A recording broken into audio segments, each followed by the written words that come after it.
Nos quedan dos presentaciones antes del almuerzo. La primera va a estar a cargo de la doctora Graciela Quintanz. Les va a parecer raro que me haya traído impreso su currículum, pero no quiero cometer errores, que sé que después los tengo que pagar. Así que paso a dar lectura. Sí, ya la conocen todos a Graciela, es nuestra próxima expositora, es egresada de la Universidad de la República con título de ingeniero agrónoma. Hizo su tesis investigando sobre el efecto de la tablilla nasal en ganado para carne. En esta me va a permitir hacer muchos breves paréntesis. Uno de ellos es que conservabas algunas de las latas originales y cada tanto en algunas charlas te permití llevarlas y su evolución hasta unas con pinchos que trajiste de Sudáfrica. Bueno, tuvo un breve pasaje por la Universidad de la República y después se integró como investigadora a INEA 33. Realizó sus estudios de doctorado en el Reino Unido, en la Universidad de Aberdeen. Es investigadora activa, grado 2 del Sistema Nacional de Investigadores, integra el Comité Académico de Posgrados de la Universidad de la República y es docente en la Universidad de la Empresa. Es, a su vez, docente invitada en los programas de posgrado de Facultad de Agronomía y de Veterinaria. Ha integrado cuerpos de evaluadores de agencias nacionales de investigación e innovación. Es actualmente investigadora principal referente en reproducción con sede en INEA 33, de donde ha dirigido más de 30 trabajos finales de grado, de maestría y de doctorado. Estamos en sala muchos o unos cuantos de los que han sido estudiantes de Graciela. Creo que para vos, Graciela, debe ser un momento re lindo también que en estos 20 años te estén acompañando muchos de esos estudiantes. Ahora empiezan los golpes bajos que empiezan a generar pero es simplemente para testear que estemos con pulso. Tiene a la fecha más de 40 publicaciones arbitradas en producción, fisiología, reproducción, comportamiento, nutrición, muchos de ellos como autora principal y otras como referentes de los equipos de investigación. Ha realizado al menos 150 disertaciones en foros, reuniones técnicas, exposiciones, congresos, seminarios. Muchas de ellas lo tengo que cortar para la próxima vez. Para los 40 años voy a recortar el currículum. De esas nos hemos beneficiado un montón de los que estamos acá, Graciela, y capaz que correspondía también hacer ese crédito. Sos muy buena comunicando y a la vez has sido muy generosa en recorrer el país en tanto lugar como te han invitado para hacer levantar esa bandera de la cría, de algo que te apasiona y que es motivo de este festejo. Es autora y coautora de más de 80 artículos en revistas de difusión masiva, video, cartillas, serie de actividad de difusión, series técnicas, y esto recién empieza, ¿no? Tenemos como muchos proyectos para adelante, entre ellos consolidar eso en algo que tenga tapas rígidas y que pueda atesorarse en las bibliotecas de todos nosotros. Así que, Graciela, muchísimas gracias y bienvenida.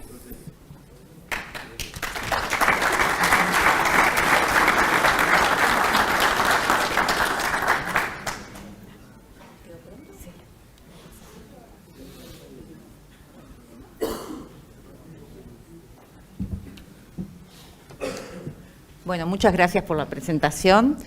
Sí, la verdad que nos une hoy algo que nos apasiona, y lo que decía José Ignacio, que ya que estamos saliendo por streaming, hacer una mención especial al ingeniero Gonzalo González y Gabriel Dambrauskas, que fueron mis tutores de mi tesis de grado, que fue el primer trabajo en tablilla nasal.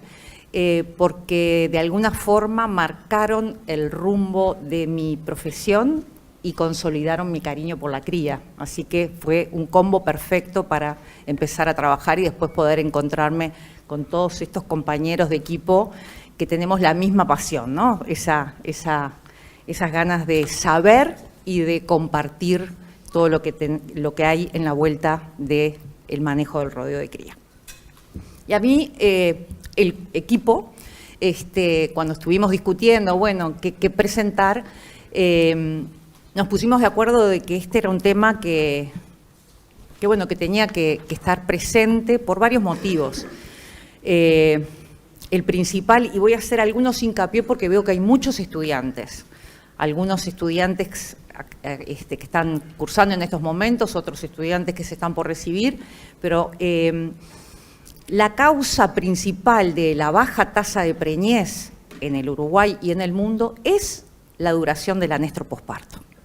O sea, ese periodo que surge desde que el animal pare hasta que recibe determinadas señales y despierta de vuelta o levanta llaves de la reproducción. ¿Por qué pusimos el valor? Porque el valor del tiempo, porque todo, hoy Santiago lo decía, trabajamos todo el año, los 365 días del año, para que este periodo sea lo más cortito posible y podamos que las vacas paran y vuelvan a quedar preñadas lo antes posible. Entonces, el valor del tiempo en esto es muy importante, pero también es predecible, que es lo que vamos a intentar compartir con ustedes. Esta es una placa que, en definitiva, la traje porque tiene la misma estética que tenía, así la saqué de la presentación del 2003, en el primer taller de preñez, cuando hicimos como un ejercicio, empezaban a salir los resultados de nuestro anestro, y más o menos los primeros datos decían aproximadamente 120 días. Hicimos un pequeño ejercicio, ¿no? De decir cuánto se nos van corriendo las pariciones en un servicio de diciembre, enero, febrero, si tenemos tantos días de anestro. O sea, preñamos tarde y al siguiente año no preñamos. Ya queda fuera del periodo de servicio. Y era de los primeros como ejercicios que hacíamos para poder ponerle números a todo esto. Bien, a mí me parece que lo más importante de cualquier tema es poder entenderlo para poder enfrentarlo o para poder manejarlo. Y esta es la idea de los primeros años que hicimos de investigación, o sea, caracterizar nuestro anestro, que estamos hablando de que 25 años para atrás había pero muy poquita información. Lo primero que nada es, no es en vano, ay perdón, me voy quedando sin voz. No es en vano esa figura que parece antigua, y es antigua, es del 98, es una vaca real con ondas foliculares que se producen cuando uno está más o menos 90 días haciendo ecografías diarias, midiendo todos los folículos y haciendo diagramas. Y así vamos armando el folículo que ayer midió 5, mañana mide 6, pasado 7, y así se va armando las ondas foliculares. Eso en nuestro anestro, en nuestros sistemas productivos, lo que pasa es que crecen y regresan durante mucho tiempo.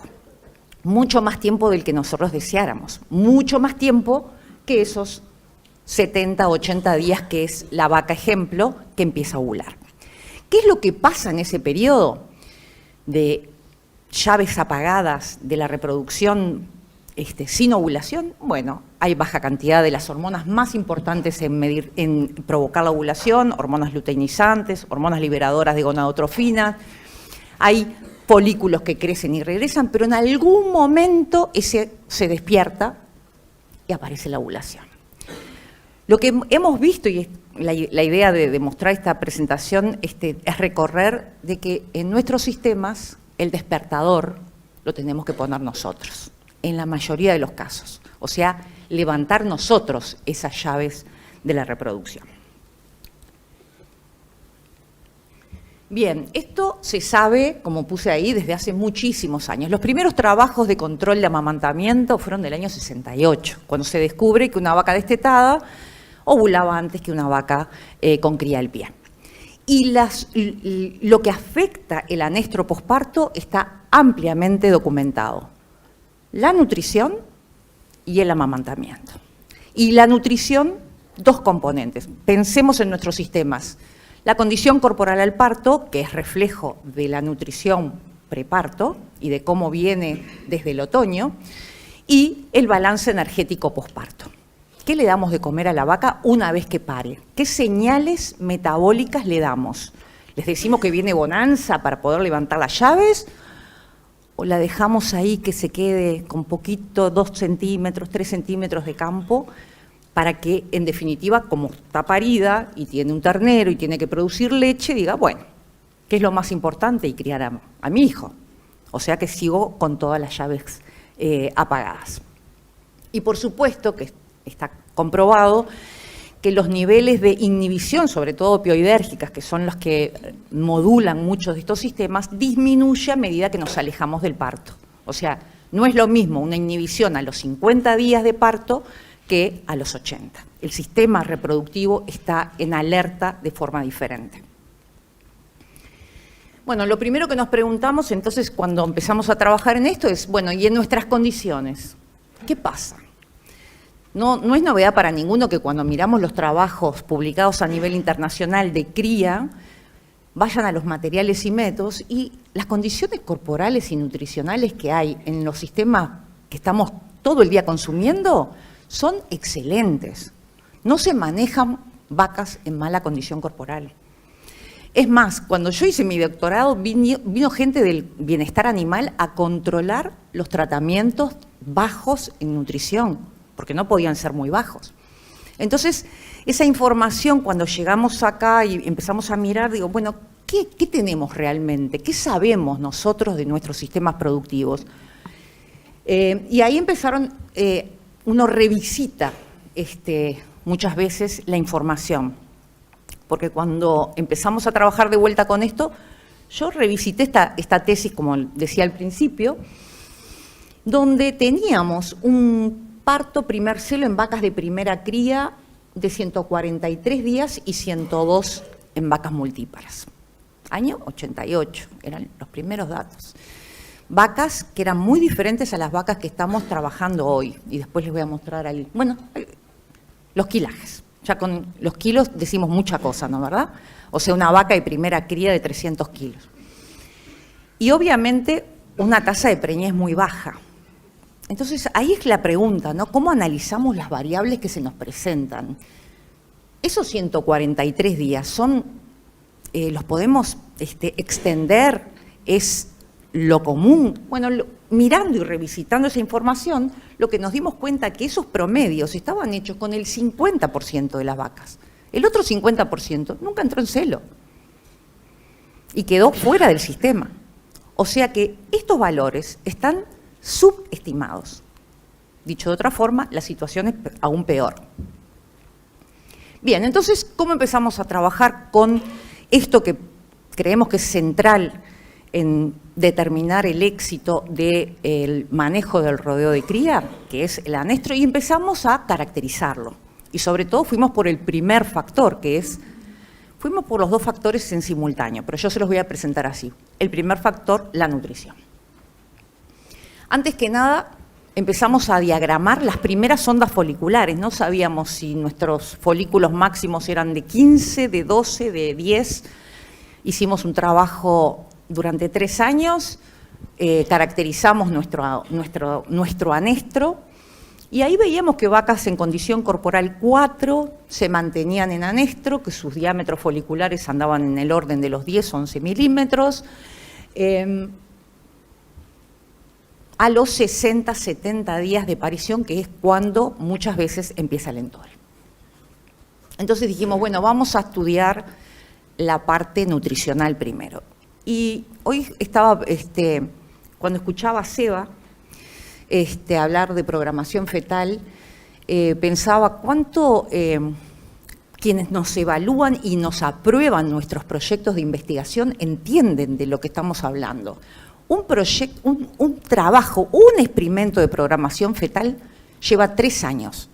Por lo tanto, cuando nos presentamos a trabajar en proyectos, decimos, bueno, hacer un proyecto de 3 años es un experimento. A ver, entonces creo que es muy importante entender que todo esto es lo que hemos logrado o hemos generado es a lo largo de muchos años, de ir edificando el conocimiento entre todos. Pero la investigación tiene un rol fundamental y una responsabilidad fundamental de trabajar sobre los problemas importantes, pertinentes y oportunos de nuestros sistemas productivos. Y así fue que a lo largo de muchos años hicimos una cantidad de baterías de experimentos. Tenemos, lo primero, incrementar el campo natural, la oferta de forraje en el preparto, teniendo en cuenta que la condición corporal al parto explica mucho del anestro posparto. Luego hicimos una batería, que hoy hablaba Santiago, de una suplementación corta en el preparto. ¿Qué quiere decir esto? Sin el objetivo de cambiar la condición corporal, enviar una señal metabólica al animal que diga, las cosas no vienen tan mal en el preparto. Y tuvimos resultados sorprendentes, diferentes entre paridad, multíparas y primíparas, pero que es una tecnología que está muy bien documentada y que no hay que descuidarla. Después, por nuestra curva de producción de forraje, parecía que lo más oportuno era decir, bueno, ¿qué pasa cuando yo realmente le aumento la cantidad de campo natural, pero realmente la asignación de forraje, reservo un potrero y le doy más comida en el posparto, que parecería que es todo más fácil, porque nuestras pasturas son estivales, porque el clima ayuda, hay un rebrote, bueno, es como una explosión de pasto, bueno, ¿qué pasa? Y también incrementar la oferta y la calidad. ¿Qué quiere decir esto? Empezamos a trabajar sobre mejoramientos de campo, que en la parte de cría, el Lotus Rincón está bastante incorporado, empiezan a aparecer algunas otras pasturas en el norte, y es una buena sinergia tener un porcentaje del área mejorada para la cría y que cumpla poder continuar con el ciclo durante el posparto. No voy a presentar toda la información. Traje este experimento solamente a modo de ejemplo, ¿bien? De estos experimentos hay toda la batería que quieran de preparto, de posparto, con suplementación y sin suplementación. Traje este para poder entender de qué estamos hablando. Este es un trabajo que se hizo sobre campo natural y se cambió la oferta en el posparto.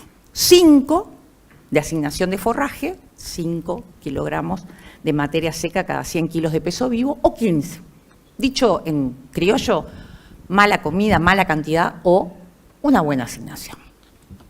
Tenemos en la primera diapositiva la evolución de la condición corporal. La barra amarilla es cuando aplicamos los tratamientos en el posparto, el día 0 es el día del parto, y vemos cómo la condición corporal fue diferente, fue más alta, significativamente más alta, que haber mantenido los animales en baja asignación de forraje. En la gráfica 2, a mí me parece que les pido que presten atención porque lo vamos a retomar un poquito más adelante. Perdón. Es uno de los interlocutores que tenemos entre la nutrición y la reproducción, que es la insulina. Hay muchos otros. Está el IGF-1, leptina, hay otros interlocutores. Pero me gusta tomar este porque aparece como un aumento de la insulina, que es como una de las señales que va a ir a explicarle al sistema reproductivo que las cosas vienen bien. ¿Bien? Y por último, la producción de leche, que lo venimos analizando desde el 2006, venimos ordeñando.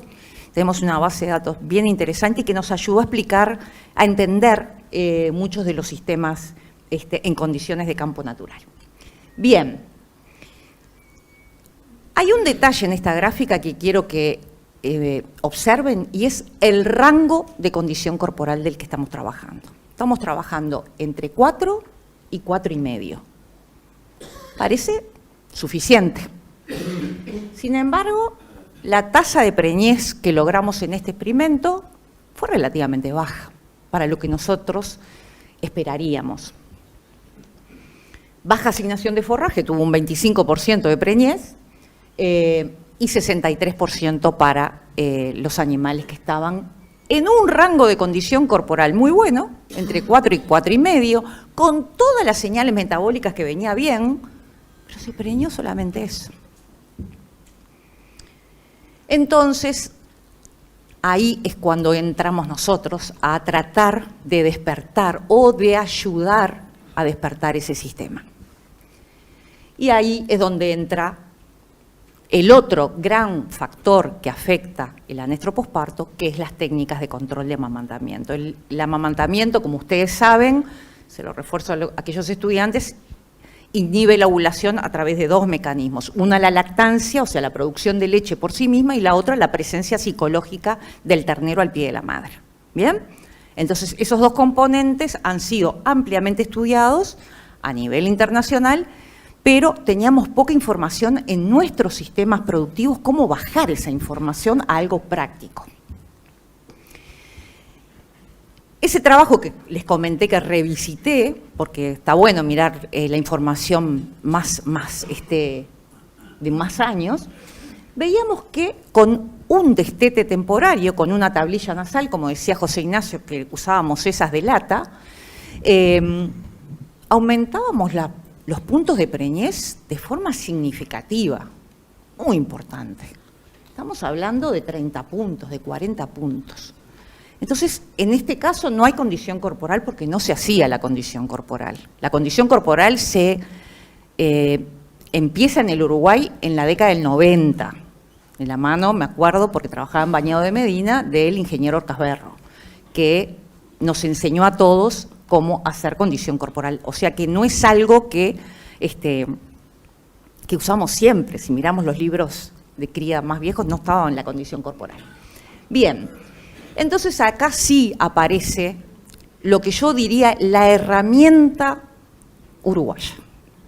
Nos hemos cansado de ver cómo el Uruguay ha aportado información en este tema, y cuando vamos a los congresos internacionales y llevamos esta información, créanme que es novedoso, no se usa. Y no se usa por varios motivos. Primero, como decía, en sistemas productivos como Estados Unidos, las vacas tienen condición corporal muchas veces 6, 7 en la escala del 8. No se necesita esto.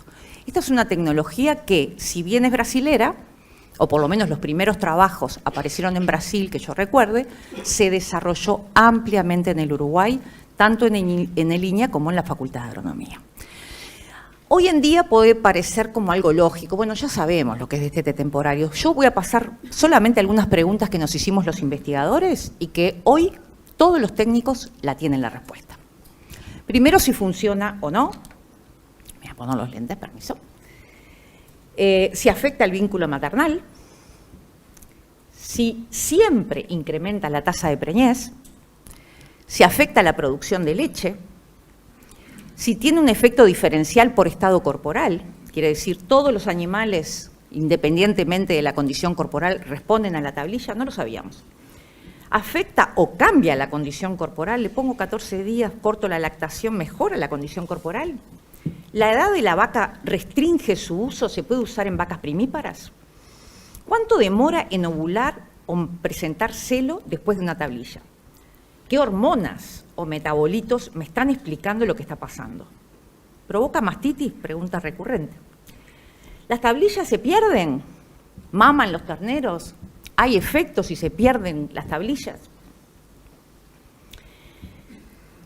Si el efecto psicológico está influyendo en la inhibición del amamantamiento con un destete temporario, ¿qué pasa? Porque yo lo dejo al ternero al pie de la madre. ¿Cambia algo? ¿Cambia el comportamiento de los terneros para que estas cosas pasen? ¿Se estresan los animales? Los terneritos, ¿se estresan, levantan su cortisol? ¿Hay algún indicio de que les estamos haciendo daño ahora que el bienestar animal está arriba de la mesa? Pero no, esta información realmente estaba desde hace tiempo. Y acá me parece que está bueno, yo elegí 2 o 3 trabajos para ilustrar un poco el concepto de lo que les decía. Este trabajo lo hicimos en La Magnolia, sobre el rodeo Bradford, con el equipo de allá, y la idea era decir, bueno, pusimos todos los animales sobre un lotus macu en el posparto. Sin embargo, si no los poníamos ese despertador, preñábamos media tabla. Cuando hicimos un destete temporario, pudimos preñar y alcanzar tasas de preñez altísimas. Bueno, en este caso es experimental, pero 95, 100% en estas condiciones. Y miren de vuelta el rango de condición corporal. Una condición corporal buena para vacas primíparas. Después empezamos a pensar, ¿qué pasa con la leche? O sea, el animal le ponemos la tablilla y ¿qué pasa? Y baja la producción de leche, la baja al 10%. Esto no es de los más representativos. Después seguimos trabajando y vimos que bajaba al 10% la producción de leche.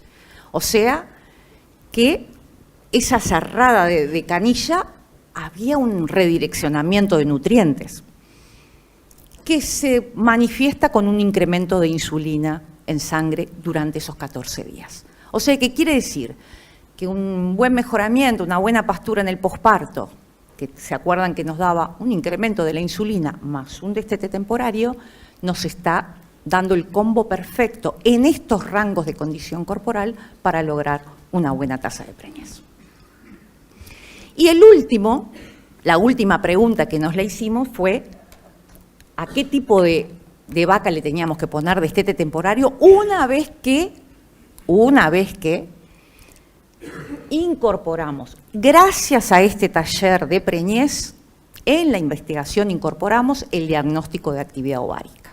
Era un tema recurrente, sabíamos, había ecógrafos, había técnicos que sabían hacer muy bien la práctica, sabíamos detectar cuerpo lúteo, folículos, pero ¿qué hacíamos con esa información? O sea, si me aparecían folículos, ¿qué hago? Bueno, ahí es donde la investigación tiene que responder. Y ahí hicimos varios trabajos de investigación. Lo primero fue clasificar el anestro, basarnos en información internacional que nos decía que a partir de 8 milímetros el ovario tiene, dentro de su granulosa, las células de la granulosa, cuando tiene 8 milímetros empieza a producir, a desarrollar receptores de LH. Y la LH es la hormona que tenemos que inducir para que la vaca ovule. Por lo tanto, ese 8 milímetros no fue caprichoso, tiene una base fisiológica.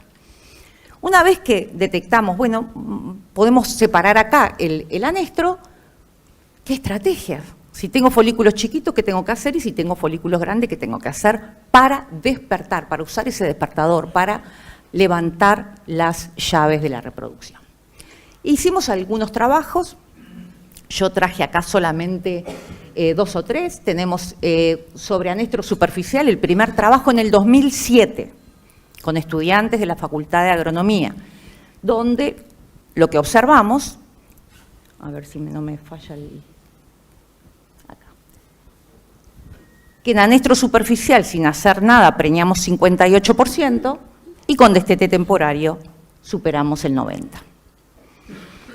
En una sequía, acá con José Ignacio, hicimos un experimento con una sequía en vacas de primera cría seca del 2018, tuvimos 25% sin hacer nada en vacas de primera cría contra 65%, solamente aplicando una tablilla en las vacas en anestro superficial. Y en ese mismo año de sequía, el control en anestro profundo preñó un 8% contra un casi 80% de un destete precoz. O sea, ya podíamos empezar a darnos cuenta que las estrategias tenían que ser diferentes. Para un anestro superficial, que era como empujemos un poquito para que la vaca se preñe, o en un anestro profundo donde está todo mucho más bloqueado. O sea que lo que tenemos que hacer es diferente.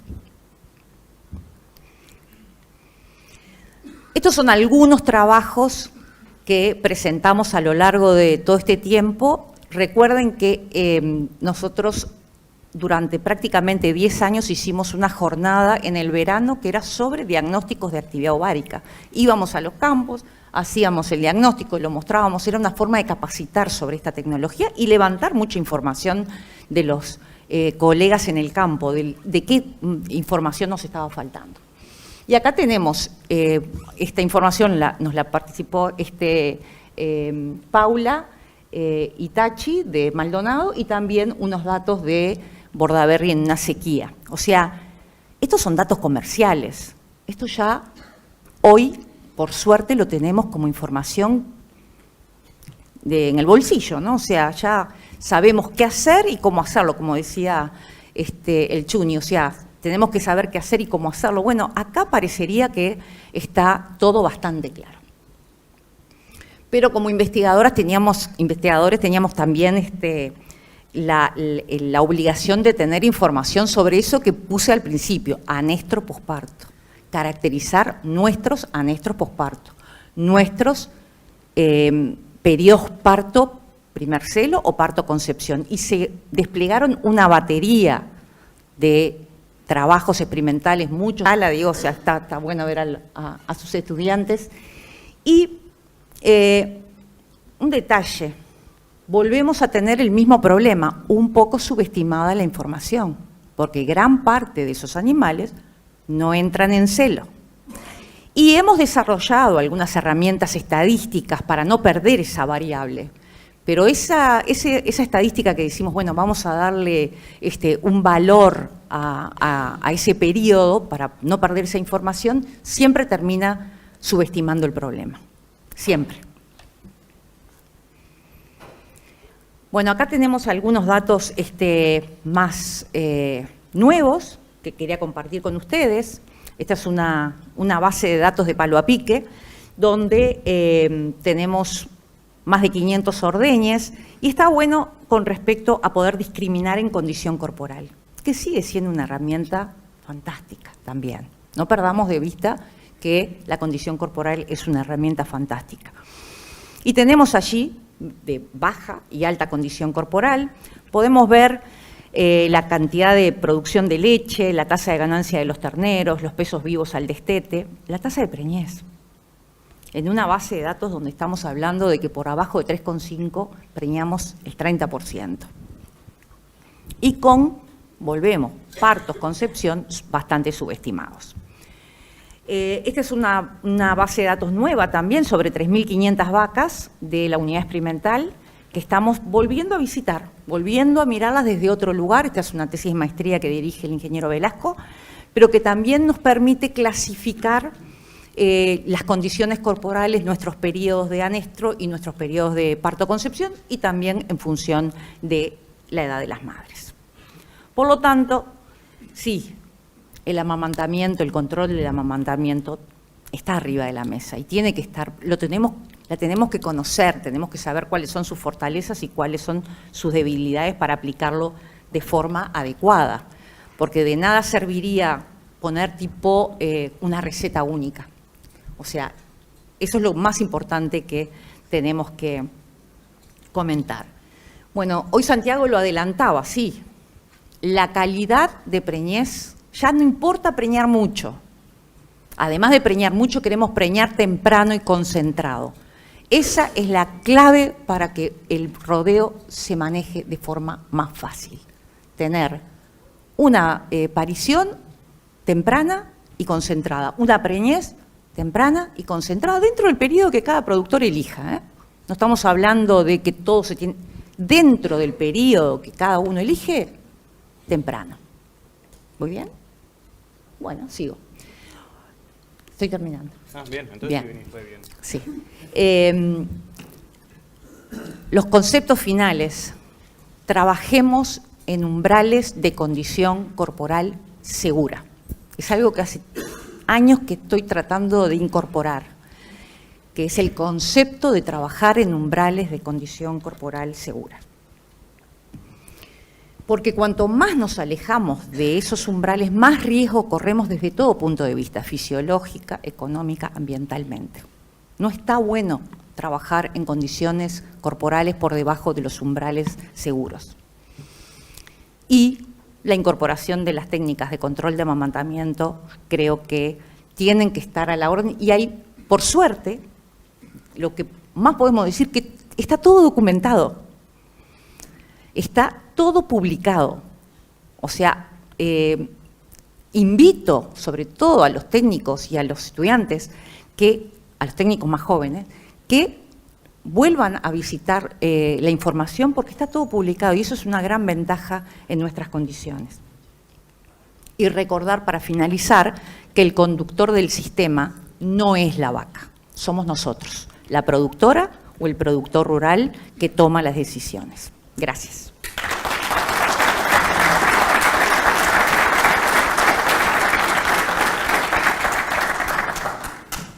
Muchísimas gracias, Graciela. Feliz cumpleaños también. Gracias. Tengo un par de preguntas que me llegaron, tengo algunas preguntas que hace años te quiero hacer, pero voy a dar la opción a que pregunten primero en el anfiteatro. ¿Seguro hay alguna pregunta? Está muy quieto este anfiteatro, no hicieron Un poco nunca sí. una pregunta, no sé si es timidez o que el frío no se está. ¿Hay alguna pregunta que quieran hacer? Se están saludando nomás. Allá está Sergio. Ah, bien, gracias. ¿Tenemos algún micro para hacerle llegar así lo escuchan también en internet? Gracias. Graciela, muchas gracias por la charla, siempre brillante. Yo, digamos, es una pregunta que capaz que es más bien un comentario, pero está bueno que vos de repente arrojes un poco de luz, y es cómo funciona como herramienta, sobre todo en el caso de los anestros superficiales. En vacas, en anestro superficial son muy prometedores, son muy buenos, la gente lo hace. Nosotros no investigamos en este tipo de manejo porque los laboratorios están haciendo y el sector privado están haciendo un muy buen trabajo. Entonces, como siempre decimos, el campo natural no tiene sponsor, alguien tiene que trabajar en todas esas tecnologías de manejo. Pero todo lo que tiene que ver con IATF hay muy buena información. Nuestros datos de anestro profundo ya creo que no son tan malos.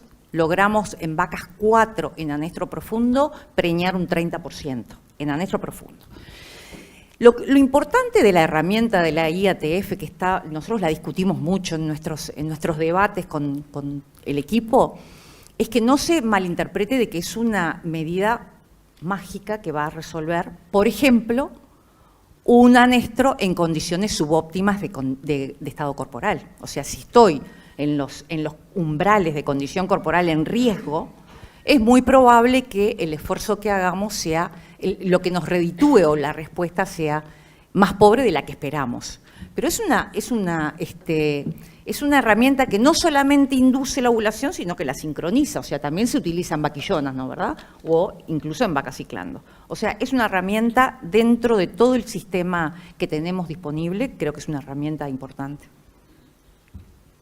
Muchísimas gracias, Graciela. Si hay alguna pregunta más, aprovechamos que ya hubo un primer valiente y gracias. Sí, Graciela, más allá del muy buen efecto en la preñez, en las vacas que tengan una buena condición corporal por el dato del destete temporario, por otro lado tenemos una pérdida importante en la ganancia de los terneros, en torno a 1 kilo, 1,5 kilos, ¿no? En 12 días, 14 días estamos hablando de 20 kilos de ternero. Al valor de hoy, $2,5, 3, son 40, 50, 60 horas por ternero. ¿Cómo hacemos para poder minimizar eso? Ya sea con creep feeding, con una ración especial, disminuyendo lo menos posible la cantidad de días, creo que menos de 11 días no habría efecto, menos de 11 días es imposible. Pero ¿cómo podemos ver eso? Porque uno piensa que es gratis, y esto no es gratis, ¿no? Por supuesto, al lado de lo que es un destete precoz es más barato, pero tampoco es gratis, ¿no? Bien, gracias Bozo, como es integrante de la Junta Directiva pensé que me iba a dar más plata para investigar. Nunca pensé que me iba a preguntar cuánto perdíamos con la tablilla, pero bueno, vamos a contestar. Los datos nuestros nos muestran que la información, si la vaca está en umbrales de condición corporal seguras, o sea que responde a la tablilla, la pérdida de peso al destete es muy poquita. ¿Ah? El problema es cuando aplicamos la tablilla en vacas que cruzan las patas. No preñamos, o sea, la tecnología no sirve. Y los terneritos se quedan todos chiquititos, porque los afectamos. Y afectamos, está comprobado y está publicado, afectamos la curva de producción de leche de las madres. O sea, una madre que está flaca, si le ponemos una tablilla a los terneros, disminuye la producción de leche, pero no la vuelve a recuperar nunca más, queda siempre por abajo del control. Entonces, todo lo que está mal está ahí. Si nosotros tenemos vacas en buen estado corporal, con una tablilla bien puesta de 11 a 13 días, respetando la edad de los terneros, es probable que a lo mejor tengas un 4-5% menor de peso al destete que lo que tendrías si no lo hubieras hecho. Lo compensás con los 20 o a lo mejor 25 puntos de preñez que puedes lograr, ¿no? Eso ya está evaluado. El creep feeding en esa tecnología para aumentar el peso solo para aumentar el peso al destete es una buena herramienta, lo decía hoy Santiago. No confundamos que el creep feeding vaya a aumentar la eficiencia reproductiva, porque no hay datos, o sea, los datos nos dicen que por ahí no va. Creep feeding para aumentar el peso al destete y es un buen complemento y hay información que se puede complementar para agregar esos kilos que tú decís. Para Santiago, te acercan el micro así, hay más de 200 personas que nos siguen por streaming, Sí, que lo claro. puedan aprovechar. Para complementar lo que decía Graciela con respecto a la pérdida compensada, no solo por eso, sino el adelantamiento de la aparición del año siguiente, ¿no es cierto?, que también son kilos terneros ganados, ¿no? Como una recuperación al año siguiente por el efecto de adelantamiento del servicio y por lo tanto del parto, ¿no? Es un círculo virtuoso, porque lo que decíamos, ¿no? O sea, uno aplica a veces la tablilla, a veces dudamos, aplicamos la tablilla, están bien. Yo he escuchado muchos productores que en esa duda perdieron 30 puntos de preñez. Pero además, adelantamos, inducimos la preñez antes y por lo tanto al siguiente año paren más temprano. Entonces entramos como en un círculo de calidad de preñez importante. O sea, creo que es una herramienta fantástica, pero manejada correctamente. Es lo mismo que el destete precoz. Cuando empezamos con el destete precoz, entrábamos a los campos y decíamos, este tiene destete precoz, este no. Terneros apunados. Hoy está todo protocolizado. Hoy el destete precoz tiene que estar a la altura que un ternero al pie de la madre. Y es lo que pasa, y los productores lo han aprendido y los técnicos también. Bueno, muchísimas gracias. Sí, ya te acercan el micrófono, disculpa. Ahora sí, gracias. ¿Cuál es, cuando tú decís una buena condición corporal de la vaca? ¿4, 3,5? No. Bueno, creo que lo que intenté marcar con el rango de condición corporal segura, creo que tenemos que estar hablando entre 4 y 5. ¿Claro? Recuerdan que las vacas primíparas tienen que tener un poco más de condición corporal que una vaca adulta. O sea, en ese rango, 4, 4,5, en una vaca adulta, creo que estaríamos en los rangos seguros de condición corporal. Bueno, seguro que hay más preguntas. Muchísimas gracias, Graciela. De nada. Gracias. Nuevamente, feliz cumpleaños.